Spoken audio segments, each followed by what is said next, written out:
Hello and welcome back to JDA Football. Today, me and Joe are bringing you yet another video on the JDA Football channel.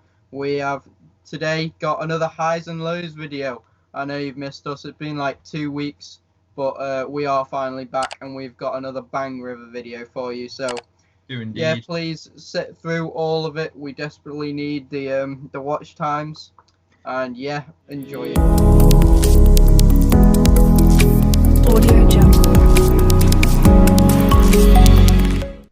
Right, to kick us all off, I've got a high for us. Ooh. A legal one. Champions League and the Europa League dates have been confirmed on when they're starting.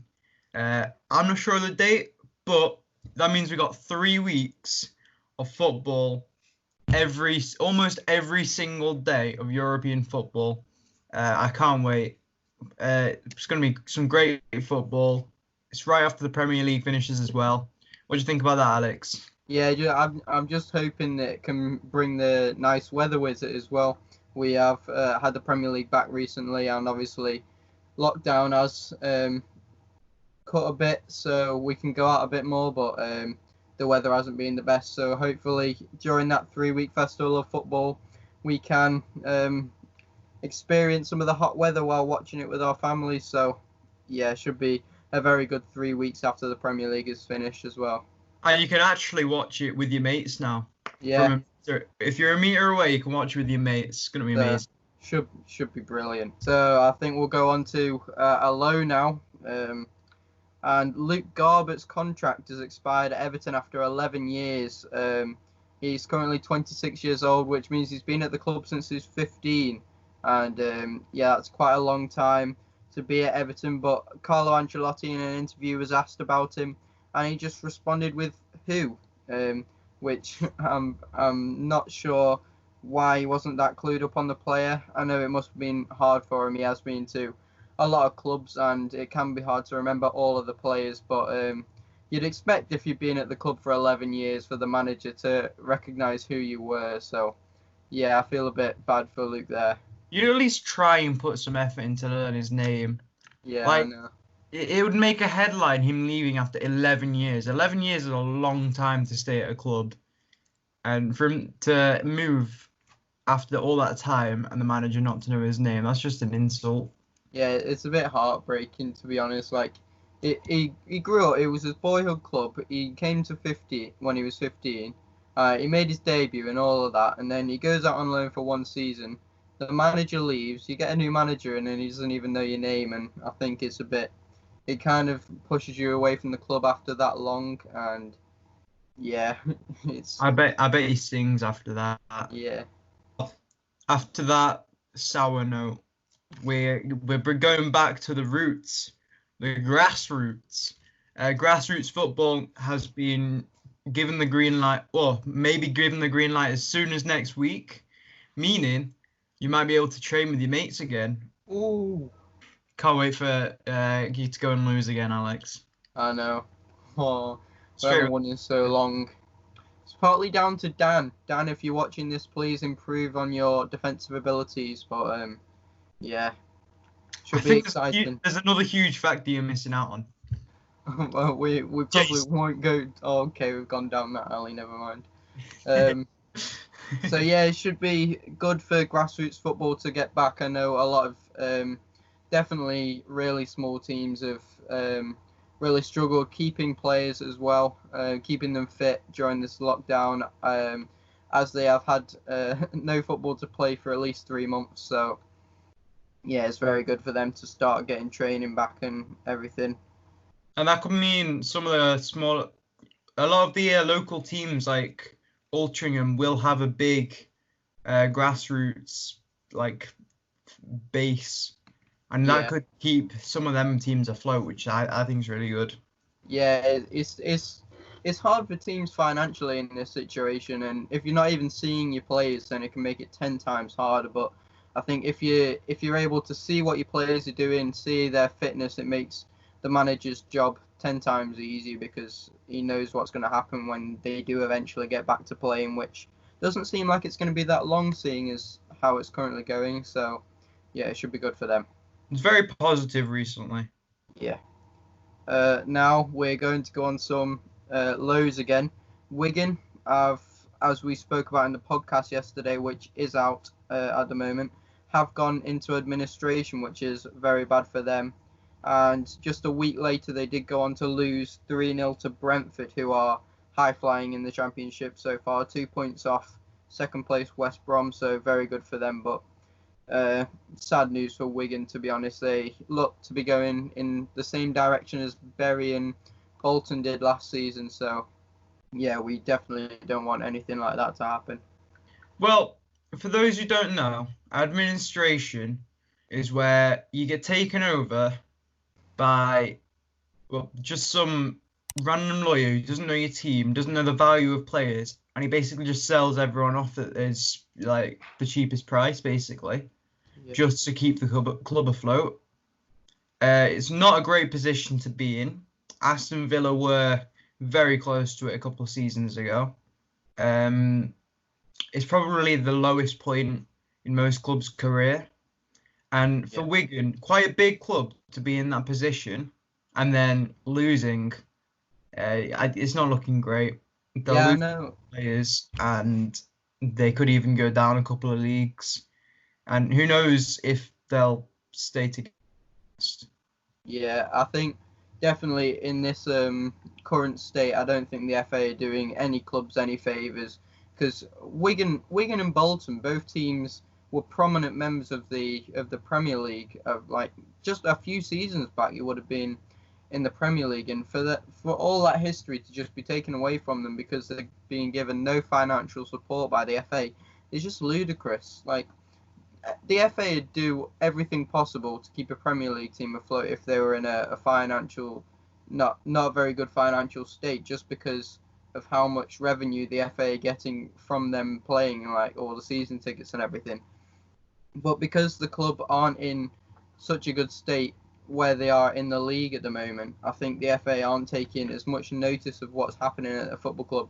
And I think, in my opinion, every football club should be treated like the same, no matter how high up you are in the football league. They should be treated with the same financial security that every other team in England get, basically.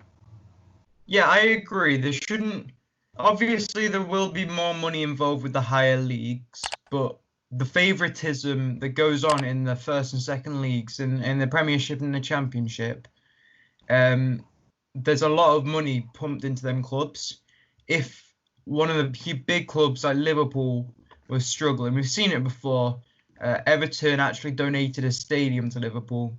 You don't see that much for the lower teams. Every so often you get a team like United giving a stadium to Bury or someone.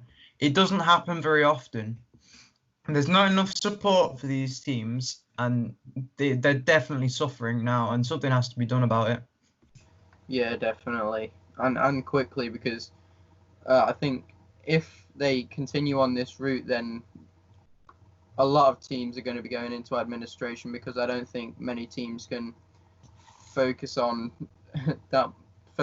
much on the financial security that they have to stay in the English league. So it's going to become very hard soon for clubs to even stay afloat. So, well, I think we all need a positive after that one. Young England players have been making headlines recently. We've seen Mason Greenwood. He's been playing phenomenally for United. Every time I've seen him, he's banging in the goals. He scored 2 versus Bournemouth the other day. That's just a figure. Saka has signed a new Gunners contract for Arsenal, and he scored his first ever Premier League goal. I'm not sure how old Saka is, but he's quite a young player, isn't he? Yeah, I think he's 17, which is to make your Premier League. He's 17. 17? Yeah. So to get your first Premier League goal at that young age is really hopeful signs for the Gunners there. The same year you're getting a car as well. And another young player, Harvey Elliott, has signed his first professional contract for Liverpool.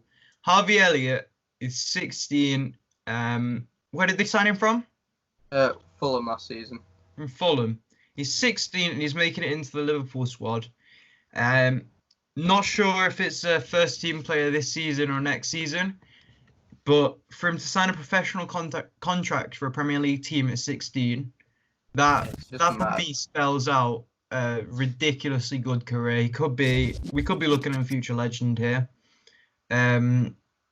especially in his youth. Yeah, it's very good to see a lot of young English players coming through in the Premier League, and yeah, it spells a very good future for the English national team in the coming years, which is very good. Yeah, especially with players like Jadon Sancho across in Germany. There's a lot of players making it big in some of the foreign leagues. Yeah, spelling out maybe finally what we've all been hoping for. Football to finally come home. It's coming home. Come on. We did get the World Cup. Wait, was it supposed to be this year? Yeah. I think it has been cancelled, but yeah. No, it was the Euros this year. Euros. Oh wait, yeah. Oh yeah, it was the World Cup 2018. So 2 years ago. Yeah, hopefully it'll come next year, but we're not 100% sure yet. But yeah, it should be good. I'm looking forward to it in the future. Looking forward to football coming home. Come on, let's have him. So now we'll go on to the final negative.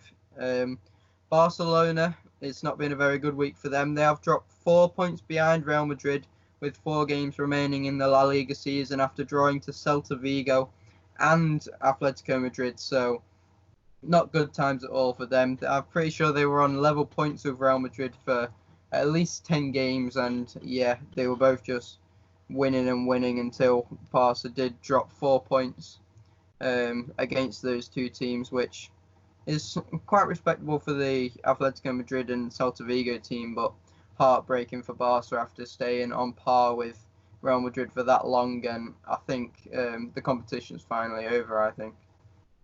Yeah, La Liga is definitely a much different league to the Premiership. There are Barcelona and then there's Real Madrid, and they tend to be the only ones properly challenging for the top place. And then 4 points is a huge gap, definitely, because obviously they are huge teams internationally, not just in Spain. And yeah, it's just a battle of attrition, really, for who can hold on the longest. And especially with just 4 games to go, I don't see Real Madrid dropping 4 points out of any of those games either. No, I don't know who they've got, but anyone compared to Real Madrid at the moment are quite a shambolic team. Yeah, they're on fire at the moment. So I think that's it. Yeah, that just about wraps up all of our points today. It was a bit of a shorter episode of highs and lows, but hopefully you enjoyed it, and hopefully you sat through the whole of the video. It should have been quite entertaining. It was entertaining for us to record. And yeah, got anything to add? Give us some suggestions, actually.